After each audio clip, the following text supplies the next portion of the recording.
Ouais, bonjour, bonsoir les amis, j'espère que vous allez bien, que vous êtes en forme, que vous avez la pêche. Alors aujourd'hui, je voulais vous parler un petit peu de Tesla, Tesla qui s'effondre en bourse. Et il y a cet article, alors je ne sais pas si vous avez vu mon live d'il y a 6 mois où je parlais effectivement de la connerie d'Elon Musk d'acquérir Twitter. Et j'avais dit qu'il avait déjà de grosses responsabilités, il avait déjà un business qui cartonnait, il avait déjà réalisé quelque chose d'incroyable.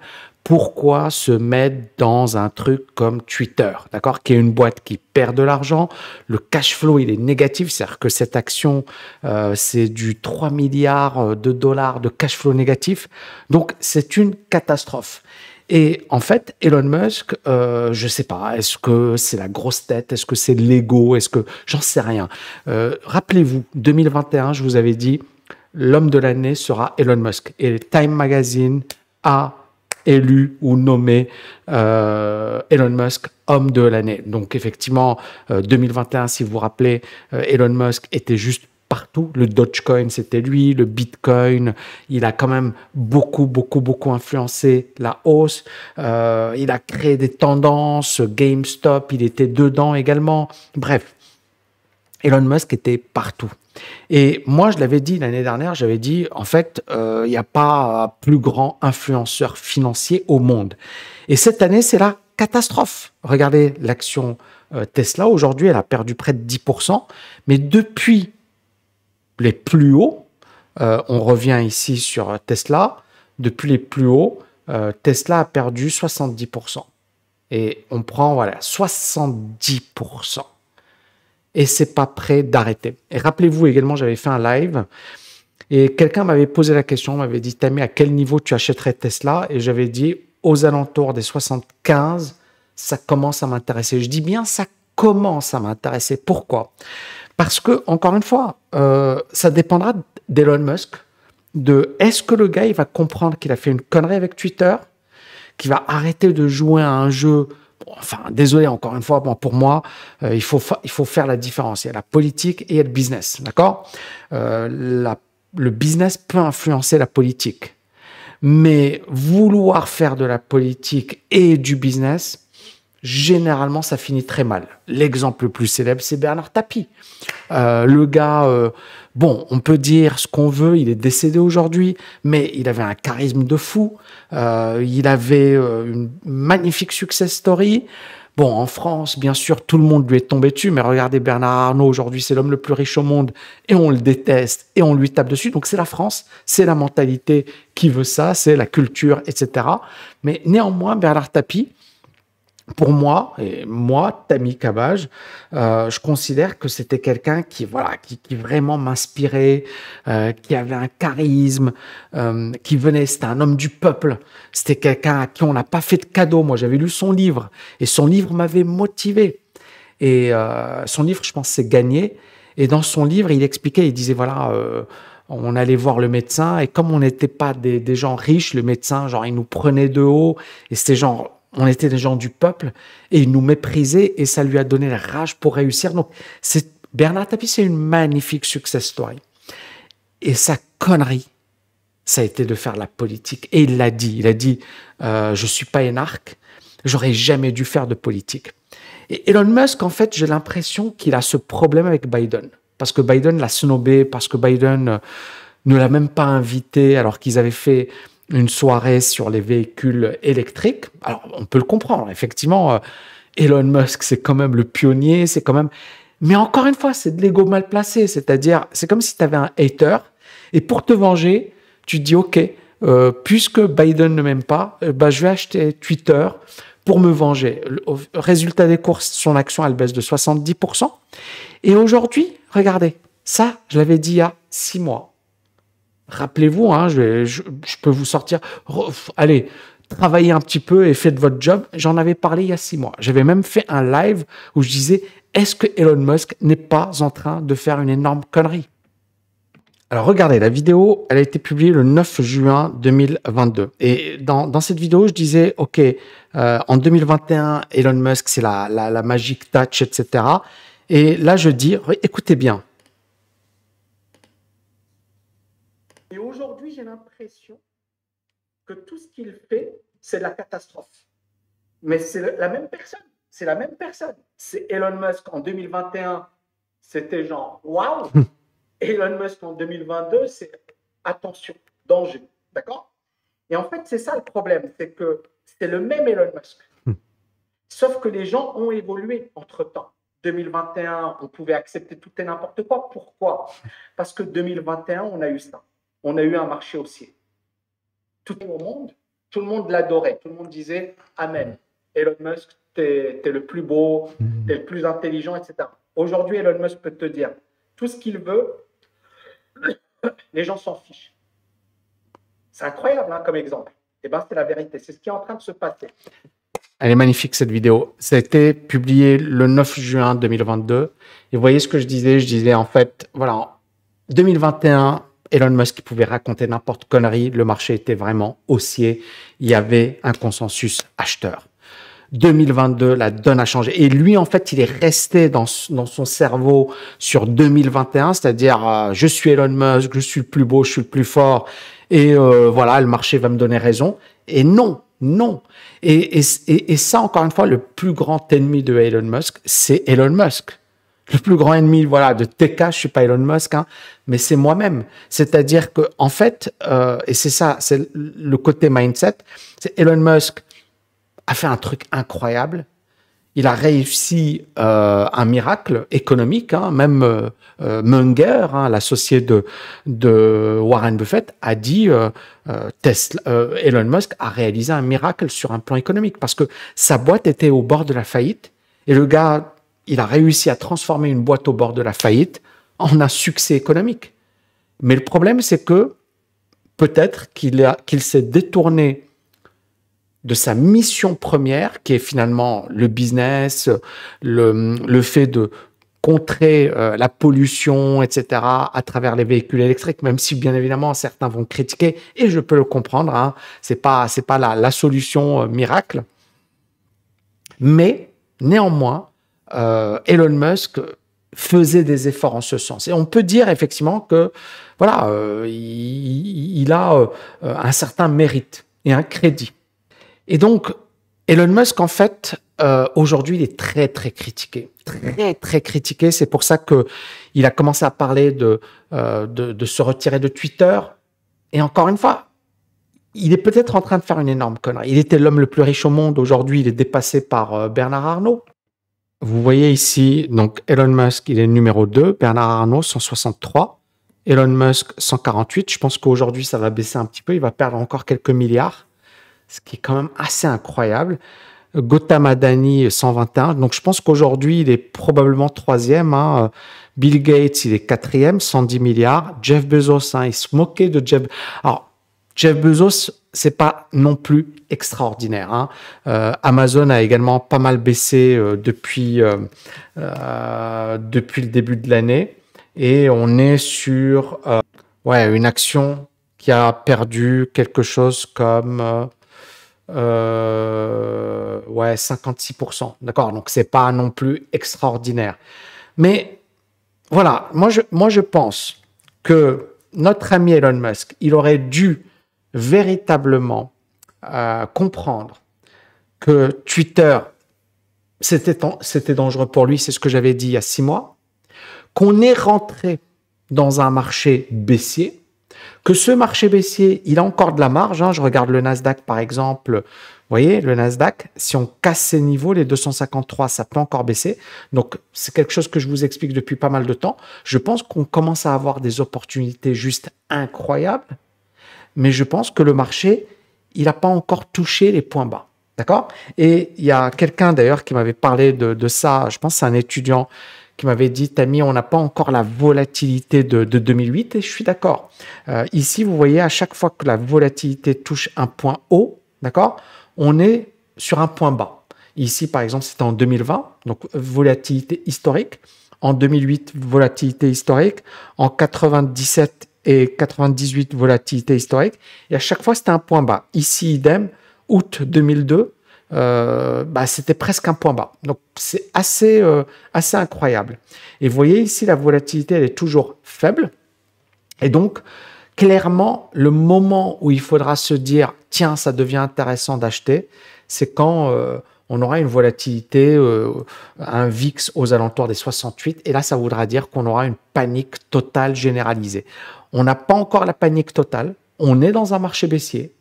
On a des signaux peu positifs. On a une inflation qui est toujours là et l'inflation pèse sur les entreprises. Mais on n'est pas encore arrivé à cet état de panique totale. Et c'est cet état de panique totale qui va pouvoir nous donner des opportunités d'investissement à long terme juste incroyables. Maintenant, encore une fois, il y a des actions qui sont déjà très intéressantes, il y a des actions qui sont déjà très bien valorisées. C'est le moment où il faut se préparer parce que voilà, Tesla, moi, ça fait des mois et des mois que voilà, j'en parle. J'avais même, il y a quelqu'un qui m'avait dit, Tammy, à quel niveau tu achèterais Tesla?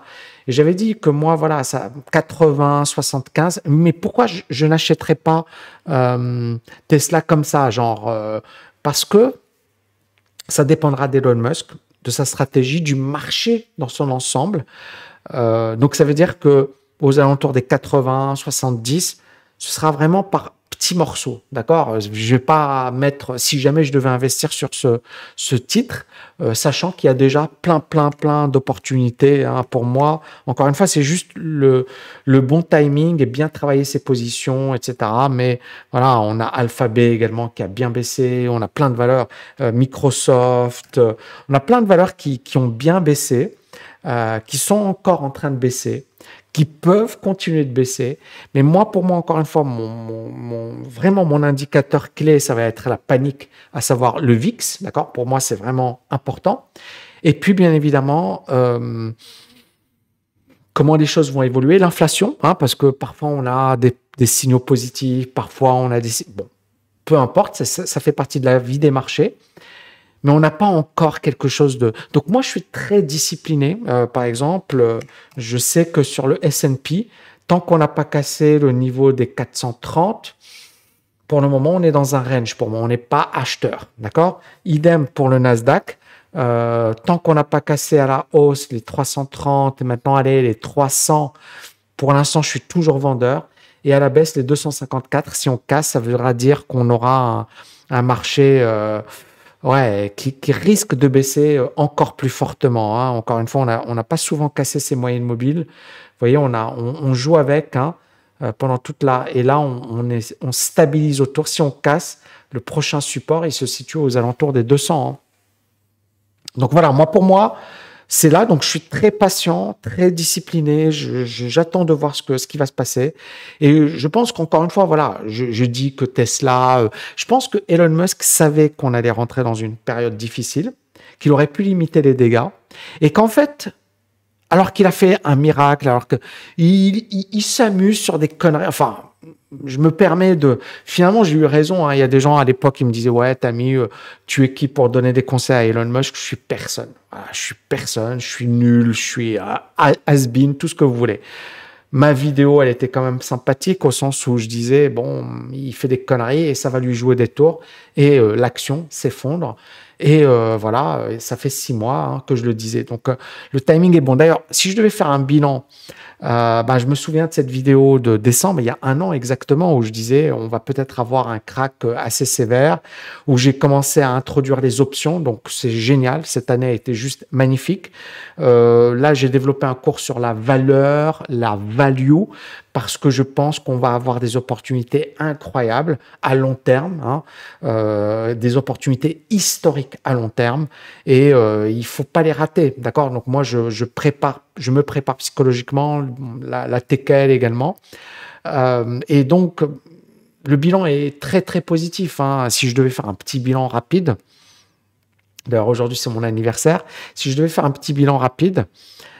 Honnêtement, 2021, ça a été une année pour moi très compliquée au sens où j'ai bossé comme un dingue, où voilà,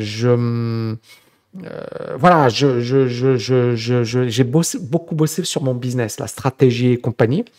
Ensuite, j'ai compris qu'on était peut-être arrivé à la fin d'un marché haussier et qu'on allait rentrer dans une phase corrective. Cette année, d'ailleurs, c'est la pire année depuis 2008. Donc, je suis content parce que mon bilan, finalement, il est très positif.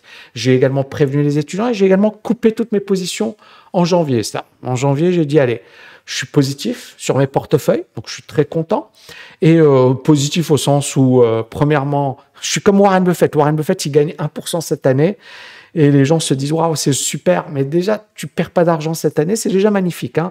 Quand tu vois le Bitcoin, quand tu vois que tout le monde s'est ramassé, moi, je pense que si cette année, tu fais genre une petite performance ou tu es positif, légèrement positif, tu es content. Donc moi, je suis légèrement positif, je suis super content et j'ai pas été très agressif. Qu'est-ce que j'ai fait concrètement? Donc 2021, j'ai compris qu'on allait avoir ce retournement. J'ai créé un cours sur des options qui est juste une tuerie. J'ai créé un cours sur la valeur qui est également énorme. Et un cours sur des dividendes qui va arriver, peut-être une partie swing trading, peu importe. Et puis après, moi, je me prépare à ce qui va arriver. Je ne sais pas si on va avoir un marché qui va faire du surplace pendant des années, ce qui n'est pas impossible. Hein. Encore une fois, pour moi, l'exemple, hein, si on devait prendre un exemple, c'est le Dow Jones dans les années 70.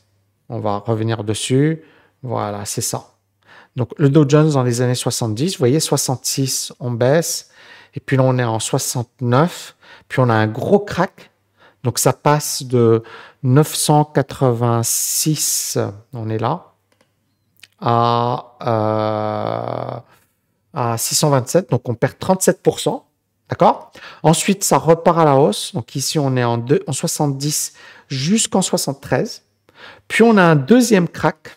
Mais ce qui est intéressant pour nous, c'est de voir que le marché n'a pas fait grand-chose. On perd 50%. Donc, dès qu'on commence à se rapprocher, hein, le Nasdaq aujourd'hui, il est à 35% de baisse. Hein. Le SP500, il est à 20% de baisse. Donc, on n'est pas encore à 30%, 35%. Et puis, on a eu un marché haussier jusqu'en 76, puis une autre jambe de baisse. Et puis, le marché est vraiment reparti en 83.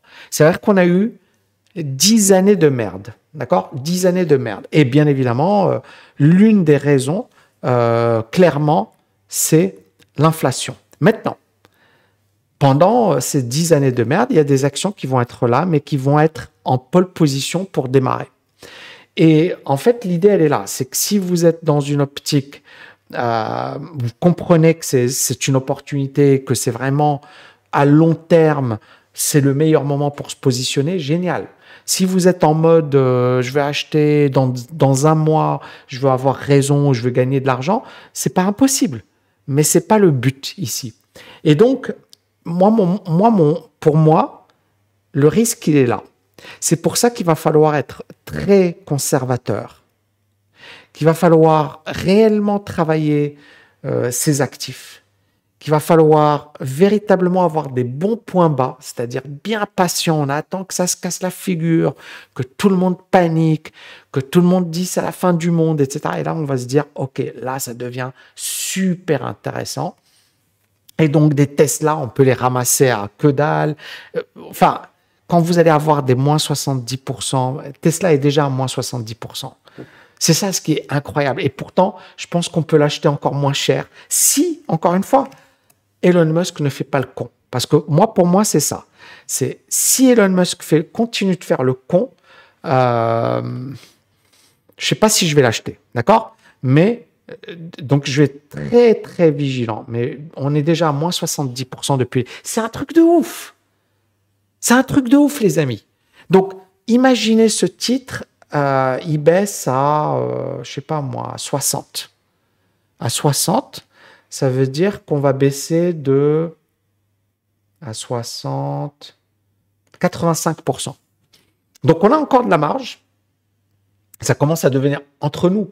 Si vous croyez en Elon Musk, il faut juste savoir qu'on revient sur les niveaux de 2020. Hein. C'est incroyable. Alors, le plus bas niveau, il était là en 2020, il était là à 24. C'est incroyable cette action. Donc, on n'y est pas. Hein, mais encore une fois, dans un marché baissier, on peut avoir des choses incroyables, quoi, des actions qui vont littéralement s'effondrer, hein. Prenons le cas par exemple de Microsoft. Microsoft dans les années 90, vous voyez ici, années 90, cette action elle valait au plus haut 37, elle a baissé à 11, ça veut dire 70% de baisse. D'accord? Et puis surtout, il a fallu attendre, pour ceux qui ont acheté là, en 99, il a fallu attendre 2014. Par contre, ceux qui ont été patients, qui sont positionnés par là, ils ont été gagnants dès le départ, quoi. C'est-à-dire en attendant, en se positionnant à 11 ou 15, juste après, tu es gagnant, quoi. T'as fait le deal de ta vie, quoi. C'est-à-dire, tu achètes un truc qui valait allez, 10 et qui vaut ensuite 350, multiplié par 35 ta mise. C'est énorme, hein. Tu mets 10 000, ça devient 350. Et si tu mets 100 000, d'accord, ça devient 3,5 millions en, allez, 13 ans, 14 ans. Voilà, ça vous prouve encore une fois l'importance de ces phases de correction. Donc, psychologiquement, il faut être prêt, il faut être blindé parce qu'on va avoir de mauvaises surprises et on va avoir des choses catastrophiques. Ensuite, le temps, c'est-à-dire, est-ce que vous êtes capable de tenir pendant 3 ans, 5 ans, 10 ans? Et est-ce que vous êtes sûr de ce que vous faites? Moi, je vous dis, mon premier investissement à Dubaï, il était en 2015. Puis le marché s'est effondré. Aujourd'hui, on est en 2022. Je suis rentré et puis mon investissement a perdu de l'argent, mais moi, j'ai gagné de l'argent grâce au loyer, d'accord? Ou le loyer que je n'ai pas payé dans un premier temps et puis les loyers que j'ai reçus. Donc, j'ai gagné de l'argent. Sauf que aujourd'hui, mon investissement vaut beaucoup plus que ce que j'ai acheté en 2015. Mais entre-temps, on a perdu de l'argent. Donc, si j'avais vendu par là comme tout le monde à Dubaï, parce que beaucoup de gens ont paniqué et ont vendu, bah, j'aurais perdu beaucoup d'argent. Aujourd'hui, je gagne beaucoup d'argent.